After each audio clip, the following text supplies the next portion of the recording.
കുറേ നാൾക്ക് ശേഷം പഠിക്കണമെന്ന് തോന്നിയ ദിവസമാണ് ഇന്ന്. കാരണം നാളെ എൻ്റെ യൂണിവേഴ്സിറ്റി എക്സാം ആണ്. എക്സാമിന്റെ തലേന്ന് മാത്രം തോന്നുന്ന തിളപ്പില്ലേ, അതാണിത്.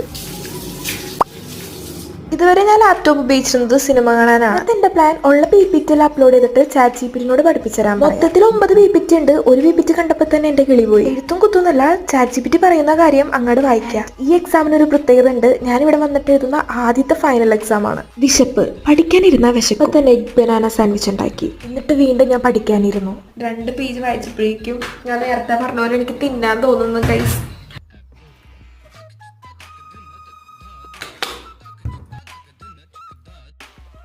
തീറ്റൊക്കെ കഴിഞ്ഞിട്ട് പഠിത്തത്തിന്റെ പൊസിഷൻ ഒന്ന് മാറ്റി. പിന്നീട് ഞാൻ എണീക്കണത് എക്സാമിന്റെ അന്ന് രാവിലെ. ഇന്നലെ വായിച്ചതൊന്നും ഓർമ്മയില്ലെങ്കിലും ഫുൾ കോൺഫിഡൻസിലാണ് ഞാൻ പോകുന്നത്. എത്രയോ പേരാണ് കഷ്ടപ്പെട്ട് പഠിച്ചിട്ട് തോറ്റുപോണേ. അപ്പൊ നിങ്ങൾ വിചാരിക്കും നീ പഠിച്ചില്ലല്ലോ. എങ്ങാനും എനിക്ക് ഓർമ്മയുള്ള കാര്യങ്ങൾ മാത്രം അവർ ചോദിച്ചാലോ, ഈ എക്സാം ജയിക്കോ തോക്കോ എന്നുള്ളത് അടുത്ത വീഡിയോസിൽ കാണാം. എനിക്കൊന്നേ പറയാനുള്ളൂ, നാട്ടിലെ പോലെ തല